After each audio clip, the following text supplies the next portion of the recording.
아멘. 오늘 다소에서 안디옥으로 라는 제목으로 하나님의 말씀을 전가하겠습니다. 사도행전에 등장하는 교회들이 많이 있습니다. 그러나 그 많은 교회들 중에 가장 중요한 교회 두 개를 꼽으라면 예루살렘 교회와 안디옥 교회를 꼽을 수 있을 것입니다. 예루살렘 교회는 최초의 교회이자 모든 교회들의 모태 교회가 됩니다. 그리고 안디옥 교회는 최초의 이방인들의 교회이자 선교 중심의 교회라고 말할 수 있습니다. 예루살렘 교회보다 안디옥 교회에 더 큰 의미를 두는 사람들이 많이 있습니다. 예루살렘 교회라는 이름의 교회는 한국에 글쎄요, 저는 잘 보지 못했어요. 있기는 하겠는데, 그런데 안디옥 교회라는 이름을 가진 교회들이 한국에 많이 있어요. 그 말은 무엇입니까? 우리 교회는 어떤 교회처럼 되고 싶다? 안디옥 교회처럼 되고 싶다. 안디옥이란 것은 지명을 이야기합니다.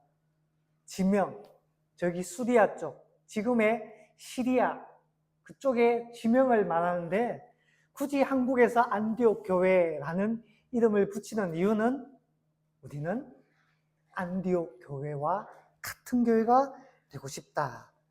그 교회를 닮고 싶기 때문일 것입니다. 오늘 본문은 바로 이 안디옥 교회의 설립에 관한 말씀입니다. 우리도 개척한 지 얼마 되지 않았는데 이 말씀은 우리에게도 주는 교훈이 크다라고 생각합니다. 안디옥 교회는 박해로 말미암아 세워진 교회입니다. 박해. 사도행전 8장을 보면 스데반 집사가 순교하고 난 다음에 대대적인 박해가 일어납니다. 수많은 신자들이 뿔뿔이 흩어지게 되죠. 그렇게 흩어진 사람들이 안디옥에까지 가서 복음을 전한 것입니다. 유대 땅이 아닙니다. 사마리아를 넘어 이방인의 땅들까지 나아간 것입니다. 그곳에 누가 있기 때문입니까? 유대인들의 회당들이 있어요. 유대인들의 회당들이 유대인들이 전 세계에 흩어져 있었습니다. 그러니까 그곳까지 가서 유대인들에게 복음을 전한 것입니다. 이 안디옥은 유대 북쪽 수리아 땅의 중요한 도시입니다. 이방인들의 땅이라는 것입니다. 그런데 이들이 처음에는 조금 전에 이야기했듯이 유대인의 회당에 가서 유대인들에게만 복음을 전했습니다. 그런데 복음을 들은 유대인들이 또 다른 유대인들에게만 복음을 전했느냐? 아니요. 그래서 복음을 깨달으면 인종의 장벽을 뛰어넘게 돼요. 복음을 깨달으면 신분의 장벽을 뛰어넘게 됩니다. 그 유대인들이 헬라인들에게도 복음을 전했던 겁니다. 유대인에게서 유대인으로, 그리고 유대인에게서 헬라인에게도 복음이 전해지게 된 겁니다. 그래서 수많은 이 헬라인들, 이방인들이 주님께로 돌아오게 된 거예요. 그런데 여러분, 이와 같이 복음이 전해지는 과정에서 목사나 전도사와 같은, 그때 당시는 사도나 일곱 집사와 같은 그런 영적 지도자는 없었던 것 같습니다. 그러니까 사도들이 복음을 전한 것도 아니고 말씀이 타고난 일곱 집사가 복음을 전한 것도 아니고 어떤 교회의 중요한 리더들이 가서 복음을 전한 것도 아니고 어떻게 해요? 지극히 평범한 일반 보통의 성도들이 복음을 전해서 교회가 형성된 것입니다. 보통 일반 성도들이 중심으로 세워진 교회 굉장히 좋습니다. 수평적이고 또 활기차고 순수해요. 그런데 보통의 성도들만 계시면 문제가 있습니다. 성경에 취약하게 됩니다. 성경에. 어떤 사람은 말합니다. 아니, 보통의 우리 성도님들, 흔히 평신도 이런 표현을 사용하죠. 저는 잘 쓰지 않습니다만은. 아니, 보통 성도님들도 성경을 많이 읽습니다. 성경을 많이 합니다. 라고 이야기합니다. 네, 맞습니다. 많이 읽는 분들이 계세요. 1년에 몇 독씩 하시는 분들이 있습니다. 목사보다 훨씬 많이 읽는 분들 많이 계세요. 성경을 많이 알 수 있습니다. 그러나 여러분, 우리 속담에 이런 말이 있죠. 구설도 꿰어야 보배가 되는 것입니다. 꿰어야 보배가 되는 거예요. 그것을 꿰어주는 것이 신학입니다. 신학. 성경을 바로 읽고 해석하고 적용하게 하는 나침반과 같은 역할을 신학이 하게 되는 것입니다. 이 안디옥 교회는 평신도 중심의 교회였기 때문에 이와 같은 영적 지도자, 성경을 제대로 해석하고 가르쳐 줄 만한 그런 지도자들이 없었던 거예요. 그러면 어떻게 돼요? 성경을 자의적으로 해석하게 됩니다. 그때는 뭐 신앙서적 이런 것도 없잖아요. 참고서 이런 것들도 없잖아요. 성경을 오해할 수가 있어요. 그래서 예루살렘 교회에서 이 안디옥 교회에 대한 소문을 들었어요. 야, 성도들이 모여서 교회가 되었더라. 사람들이 많이 모이더라. 그런데 말씀을 가르칠 사람이 없더라. 말씀을 가르칠 교사를 보내야겠다. 그래서 누굴 보냅니까? 바나바를 파송하게 됩니다. 자, 여기에서 잠깐 바나바를 소개해야 할 것 같습니다. 여러분, 어떤 지도자를 만나느냐에 따라서 교회가 달라집니다. 달라져요.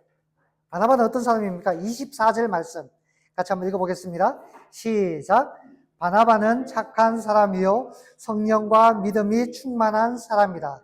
이에 큰 무리가 죽게 가여지더라.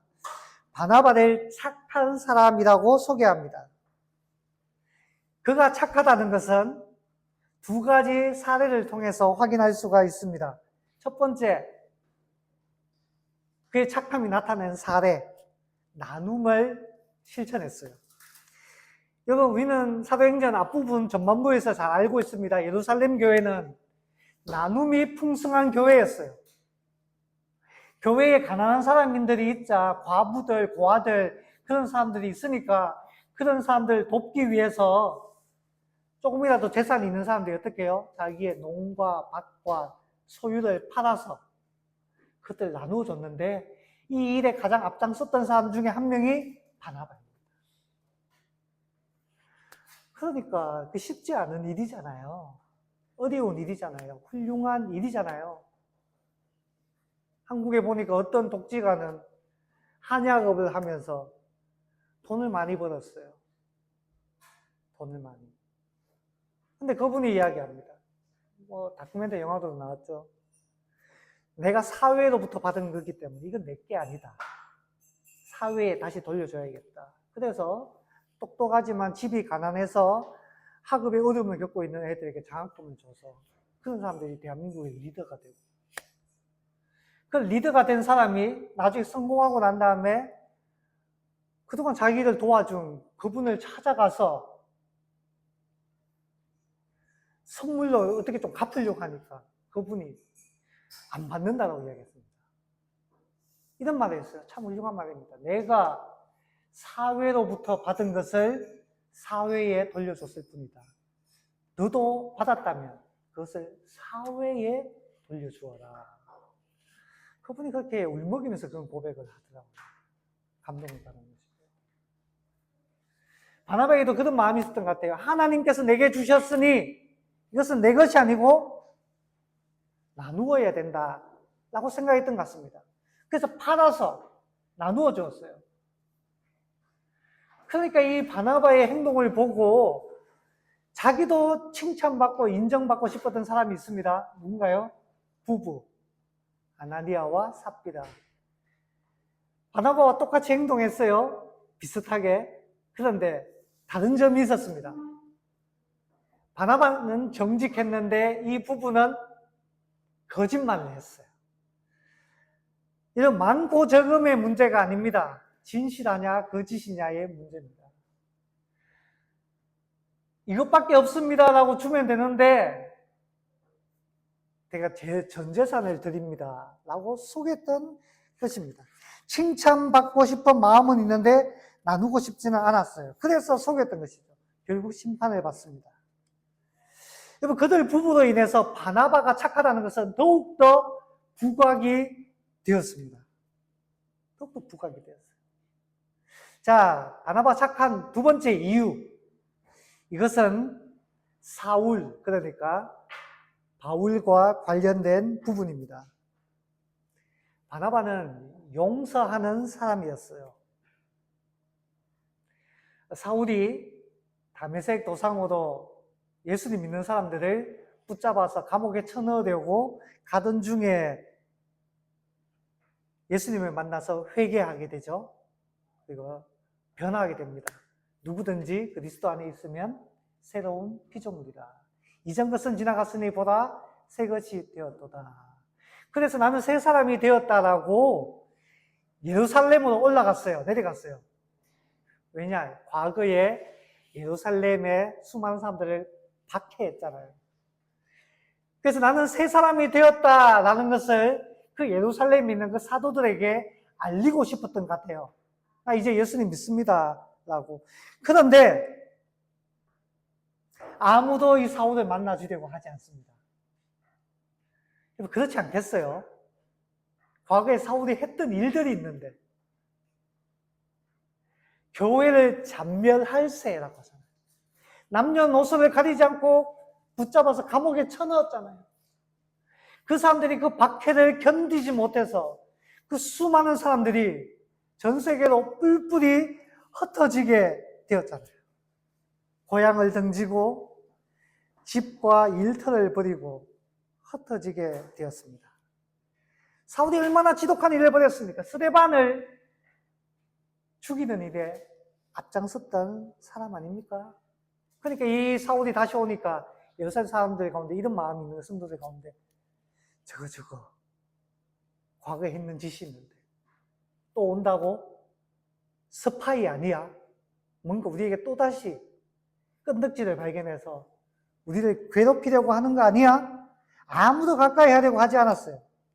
그때 나선 사람이 누굽니까? 바나바입니다. 바나바가 말하는 거예요. 바울을 데리고 다니면서 소개시켜 주는 거예요. 사울은 회개했습니다. 과거의 사울이 아닙니다. 제가 보정합니다. 저를 봐서라도 용납해 주세요. 사랑하는 여러분, 바나바라고 사울로부터 받은 피해가 없었을까요? 바나바라고 해서 사울 때문에 어려움을 당하지 않았을까요? 있어요. 그러나 그는 착한 사람입니다. 여러분, 착한 사람이라고 생각할 때 남에게 피해를 주지 않는 사람, 네, 맞아요. 그것도 착한 사람이죠. 소극적인 의미에서 착한 사람입니다. 근데 바나바는 그걸 넘어서서 적극적으로 그 사람을 변호해주고 도와주는, 자신의 손해를 감수하는 그런 사람이었어요. 바나바의 노력 덕분에 사울이 형제로 받아들여지게 됩니다. 바나바는 이와 같이 착한 사람, 훌륭한 인성을 갖춘 사람입니다. 그리고 또 한 가지, 신앙의 사람이었어요. 성령과 믿음이 충만한 사람이라고 말합니다. 인성의 영성까지 갖춘 사람입니다. 지도자의 요건이 그래요. 하나만 있으면 안 되는 거예요. 둘 다 있어야 되는 겁니다. 지도자는 사실 훌륭한 인성과 인품이죠. 훌륭한 인품과 신앙이 있으면 되는 것입니다. 능력, 하나님은 능력을 요구하지 않았어요. 적어도 하나님의 일에 있어서는. 하나님께서 이스라엘 백성에게 꾸준히 말했던 것이 군마, 말과 병거를 많이 가지지 마라 라고 이야기했습니다. 말과 병거는 능력이잖아요. 군대잖아요. 그래서 훌륭한 군대가 있어야지 전쟁에서 싸워 이기잖아요. 그런데 하나님은 그런 것을 많이 가지지 말라고 했어요. 전쟁은 누구에게 속한 것이다? 하나님께 속한 것이다. 마찬가지입니다. 교회라는 하나님께서 세워 나가시는 것이기 때문에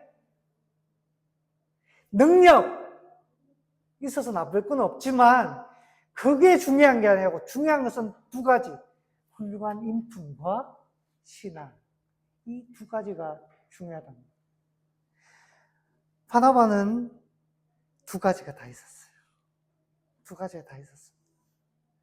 그때 교회가 성장하게 되는 거예요. 보니까 안디옥 교회가 더 크게 부흥했다라고 이야기를 합니다. 제가 이 말씀을 준비하면서 부끄러웠어요. 부끄러웠습니다.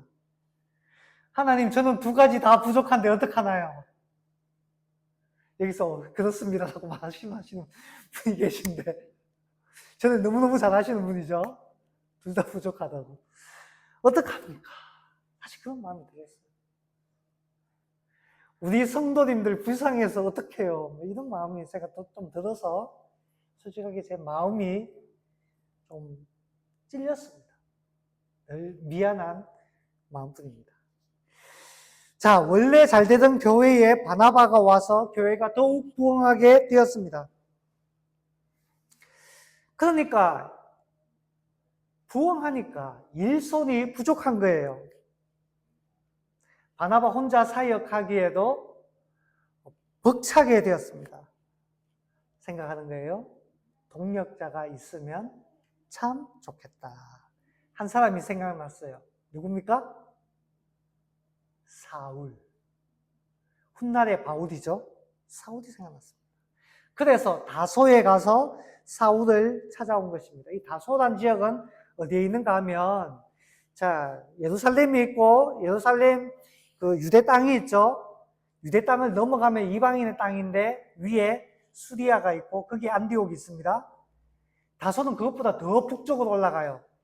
지금의 튀르키예 땅에 다소가 있습니다. 이 다소는 사울의 고향이기도 합니다. 자, 그러면 여기서 한번 생각해 봅시다. 바나바는 왜 사울을 기억했고 왜 사울을 찾으러 갔을까요? 두 가지 이유가 있습니다. 두 가지. 첫째는 사울의 지식이 탐났어요. 사울의 지식. 여러분 잘 아시다시피 사울은 공부를 많이 한 사람입니다. 먼저 세상 공부, 일반 학문을 많이 했어요. 우리로 따지면 뭐죠? 대학 교육, 고등교육을 했던 사람입니다. 잘 아시다시피 사울은 두 개의 국적이 있습니다. 유대인이자 로마 시민권을 가진 로마인입니다. 두 개의 국적이 있어요. 그의 할아버지가 사울이 이런 표현을 썼습니다. 나는 태어날 때부터 로마 시민권을 가졌다라고 이야기했습니다. 그러니까 뭐예요?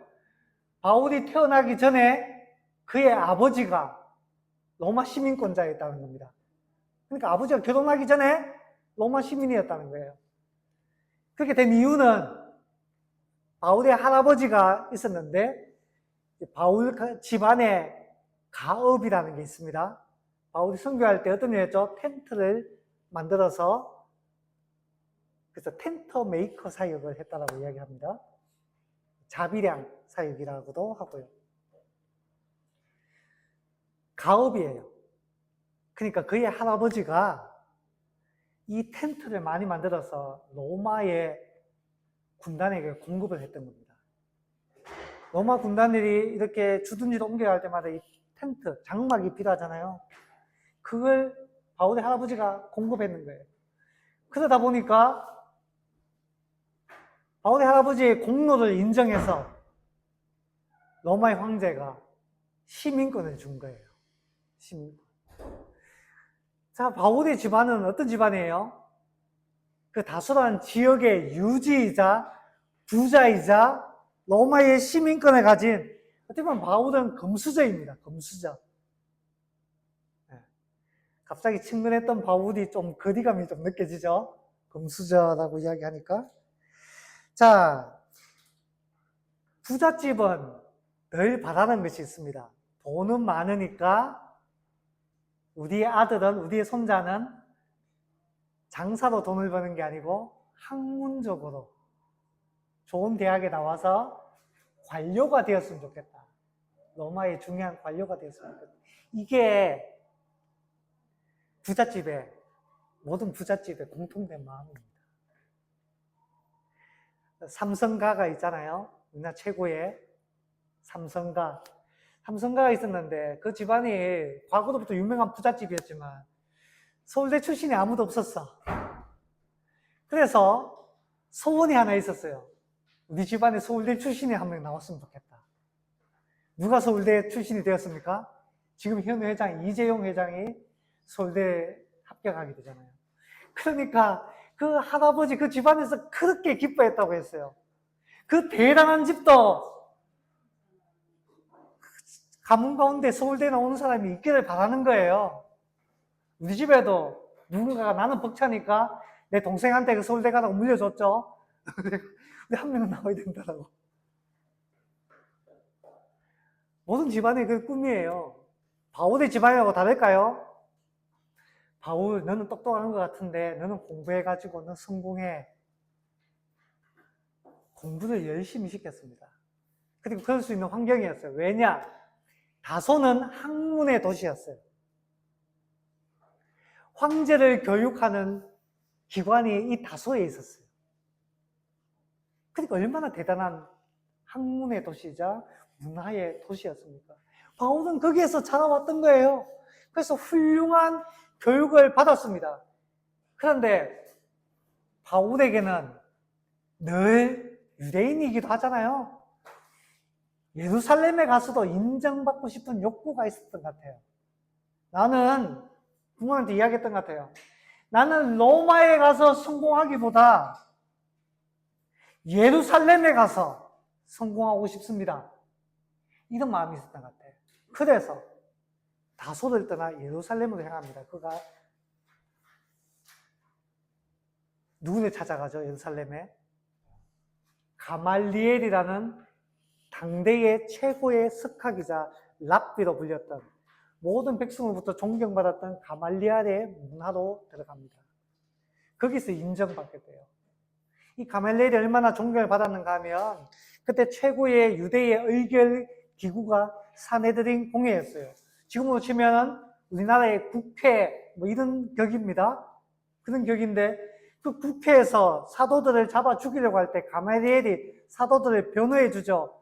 혹시나 하나님의 뜻을 거스르는 것이 될 수 있으니까 조심하라고. 그러니까 사마리아 공회가 얼마나 대단합니까? 예수님을 사형 선고했던 데가 이 사마리아 공회잖아요. 근데 가말리엘의 말을 듣고 사도들을 풀어줍니다. 그만큼 존경받는 사람이었어요. 여기에서 사울이 배웁니다. 그러니까 사울은 어떤 사람이에요?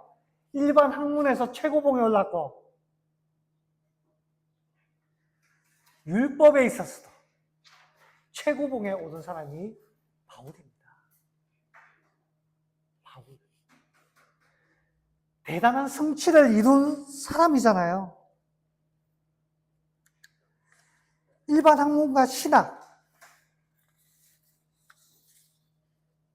바나바는 사울이 그런 사람이라는 것을 알고 있는 거예요. 그래서 사울을 데리고 와서 정말 하나님의 말씀을 지혜롭게 안디옥 성도들에게 잘 전해주기를 바랬던 것입니다. 우리 교회에도 그런 분 오시면 좋겠어요. 고개를 흔드는데 우리 교회 가운데 그런 분이 나타났으면 좋겠습니다. 고개를 끄덕이는데 고개를 끄덕이는데 그런 분이 와서 가르치면 얼마나 좋겠어요.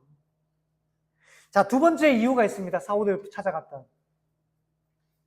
그것은 바나바의 인성과도 연관이 있습니다.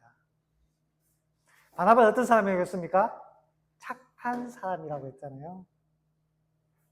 바나바는 사울을 다시금 세워주고 싶었던 것입니다.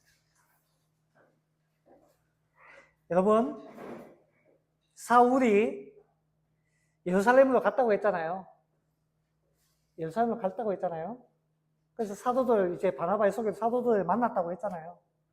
그런데 예루살렘에 갔던 그 바울이 왜 지금 다소에 있을까요? 왜 다소에 있을까요? 여러분, 지금은 어떤 사람 한 13년 정도가 시간이 지났다고 봅니다. 13년 정도. 왜냐하면 바울이 이런 말을 했어요. 내가 14년 만에 다시 예루살렘에 갔다. 이런 표현을 사용했습니다. 14년 만에. 그런데 안디옥에서 바울이 몇 년 동안 사역했느냐? 1년 동안 사역을 해요. 그러면 바울이 13년 동안에는 어디에 있었느냐? 다소에 있었던 겁니다. 고향인 다소. 왜? 꿈을 품고 예루살렘에서 활동해야지. 왜 다소에 있었을까요? 다소에서 복음을 전하고 교회를 세웠을까요? 아니요, 그렇지는 않은 것 같습니다. 왜냐하면 거기에 대한 어떤 아무런 정보도 없기 때문에. 고향이 간 것은 일종의 낙향입니다. 왜냐하면 바울이 예루살렘에 갔잖아요. 갔는데 거기서 교회에는 형제도 받아들였지만 바울을 죽이려고 하는 사람들이 있었어요. 누굽니까? 유대인들. 원래 바울이 그 유대인들 측에서 교회를 박해하는 일에 앞장섰던 행동대장이잖아요. 근데 그 바울이 회심해서 예수님의 제자가 되었어요. 그러니까 이 유대인들 입장에서는 속이 부글부글 끓는 겁니다. 저 바울 가만두면 안 돼. 그래서 바울을 죽이려고 그렇게 모의를 했던 것 같아요. 그런 일들이 바울 일생에 끊임없이 계속됩니다. 배신자의 말로가 무엇인지 보여주겠다. 그래서 예루살렘 교회에서 아무리 살펴봐도 바울의 안전을 보장해 줄 수가 없는 것 같아요. 그래서 바울을 설득합니다. 여기 있으면 너 죽어. 안전한 곳으로 피신해 가야 돼. 그나마 안전하다고 생각했던 곳이 어디입니까? 고향인 다소입니다. 왜냐, 바울은 부잣집 아들이라 했잖아요. 고향이잖아요. 그러니까 그곳에서는 그나마 안전하겠다라고 여긴 것입니다. 바울은 다소에 갔어요. 어쩌면 생각했을 거예요. 몇 달 뒤에는 다시금 예루살렘으로 갈 거야. 그때는 상황이 괜찮아질 거야. 라고 생각했을지도 모릅니다. 그런데 다소에서 한 달, 두 달, 1년, 2년, 10년, 13년이라는 세월을 다소에 머물게 됩니다. 얼마나 긴 세월이에요. 13년이라고 생각해 봅시다. 바울은 뜨거운 불이 있었습니다. 하나님의 일을 하고 싶었어요. 불꽃 같은 남자 아니었습니까, 바울이? 근데 낙향에서 13년이나 세월을 묵히게 됩니다. 아무것도 못해요. 10여 년 동안 사울은 어떻게 살았을까요? 저는 모세가 떠올랐습니다. 모세는 히브리인이자 애굽의 왕자였잖아요. 그는 자기의 출신을 알았어요. 그래서 왕자였지만 자기 동족을 위해서 일하고 싶었습니다. 그런데 그 일을 하다가 실패하잖아요. 살인자가 되어서 왕자의 지위조차도 버리고 도망칠 수밖에 없었어요. 정치적으로 밀려나서 죽을 수도 있기 때문에. 그래서 광야로 도망쳤어요. 모세도 생각했을 거예요. 언젠가는 다시 돌아갈 거라고 생각했을 거예요. 다시 애굽으로 돌아가서 내 민족을 구해야겠다 생각했을지도 모릅니다. 그런데 그 광야에서 1년, 2년, 10년, 40년을 묵히게 됩니다. 40년. 모세는 자신을 실패자로 규정했어요. 꿈도 희망도 다 잃어버립니다. 40년 만에 하나님께서 떨기나무 불꽃 가운데 찾아오셔서 모세야 모세야 내가 너를 다시금 애굽으로 보내노라 내 백성을 해방시켜라 라고 이야기를 했을 때 모세가 어떻게 이야기합니까? 하나님 기다렸습니다. 제가 이때를 기다렸어요 라고 말한 것이 아니라 하나님 저 못해요. 저 못합니다. 이제 와서 제가 뭘 할 수 있어요? 3번을 거절합니다.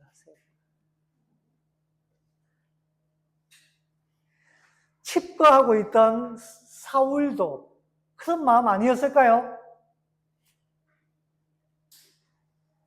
저 같은 게 뭘 할 수 있어요? 못합니다. 사울은 젊은 날 청운의 꿈을 품고 고향을 떠나 예루살렘을 향했습니다.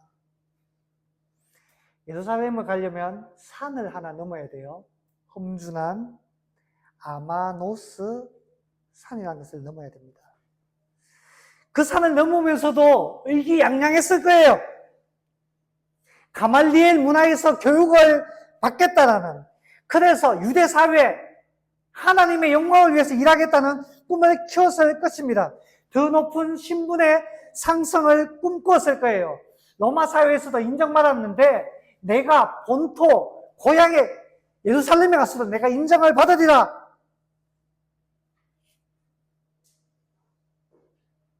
그래서 교회를 박해하는 일에도 앞장섰습니다. 그런데 예수님을 믿고 난 다음에 모든 것이 바뀌었어요. 모든 것이 바뀌었어요. 예수님을 위해서 살겠다라며 위험을 무릅쓰고 복음을 전했는데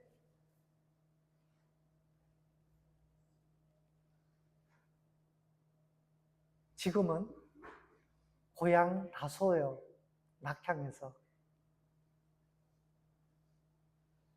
돌아오게 되었습니다. 고향으로 돌아가는 그의 발걸음이 얼마나 무거웠겠어요. 나는 실패했습니다.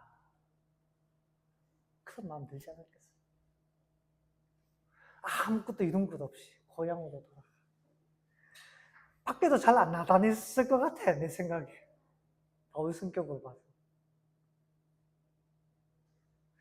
칩구한 세월이 13년이 되었습니다. 자신의 인생은 실패자로 규정했을 거예요. 문을 꼭 걷어잠그고 밖으로 나가기가 두려웠을 거예요. 바나바는 그것을 알고 있습니다. 그리고 사울을 세워주고 싶었어요. 여러분, 수리아 안디옥에서 5가지 거리가 멉니다. 나라를 넘어야 돼요. 국경을 넘어야 돼요. 그래서 사울을 찾아갑니다. 사울 형제, 우리 같이 동역합시다. 나는 당신의 학문이 필요해요. 당신의 신학이 필요해요. 당신의 말씀을 기다리는 수많은 형제 자매들이 있습니다.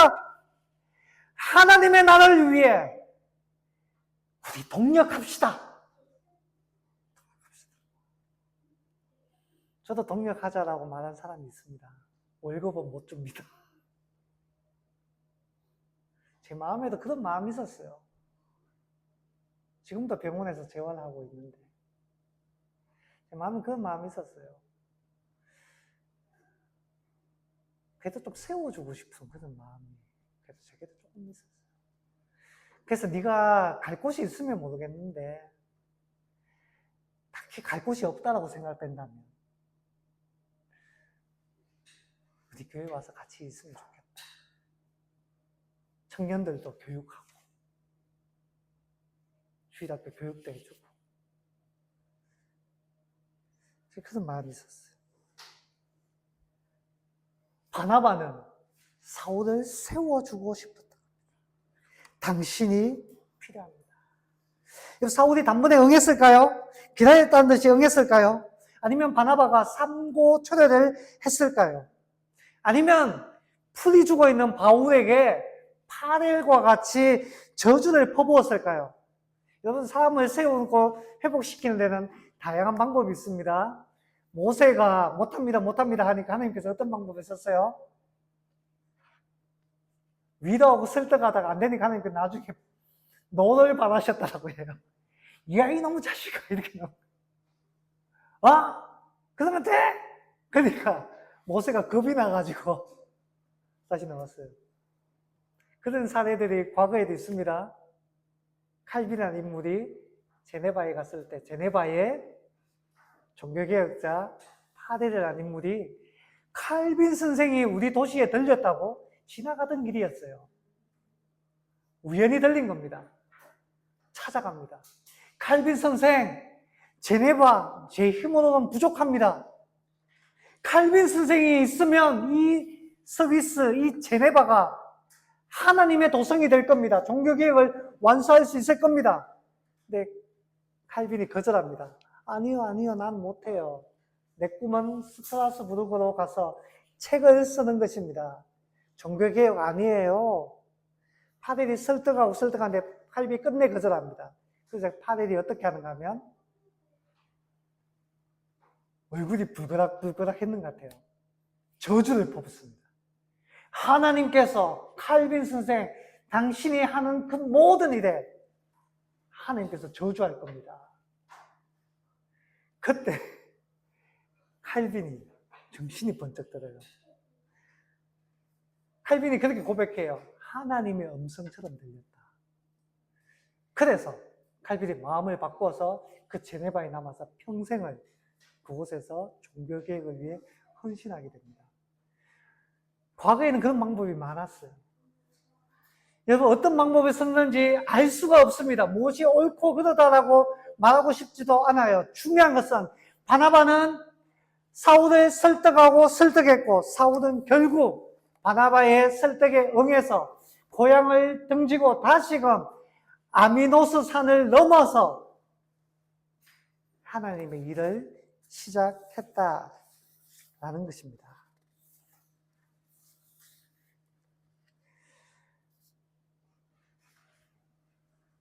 두 사람이 힘을 합쳐 사역을 하니까 안디옥 교회에 어떤 일들이 벌어집니까? 유명한 구절 중에 하나죠.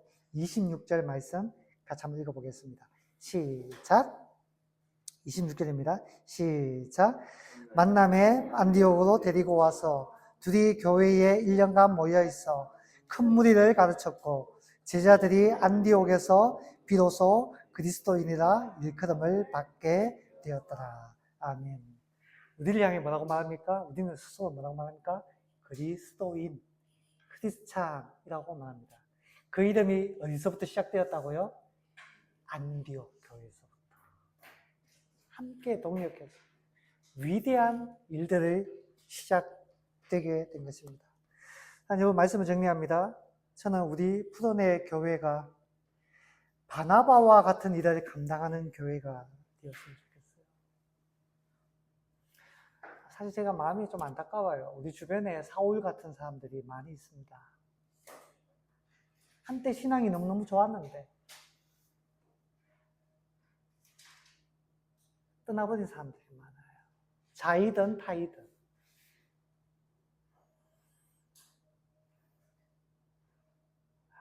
그런 사람들 다시 불러낼 수 있는 교회가 되었으면 좋겠어요. 우리가 바나바와 같은 그런 사람이 되었으면 좋겠어요. 그래서 사울이 세워지듯이 그런 사람들이 세워지고 함께 그리스도인이라고 불리우는 그런 교회가 되었으면 좋겠습니다. 그런 일에 함께 동역하는 저와 여러분 될 수 있기를 주님의 이름으로 축원합니다.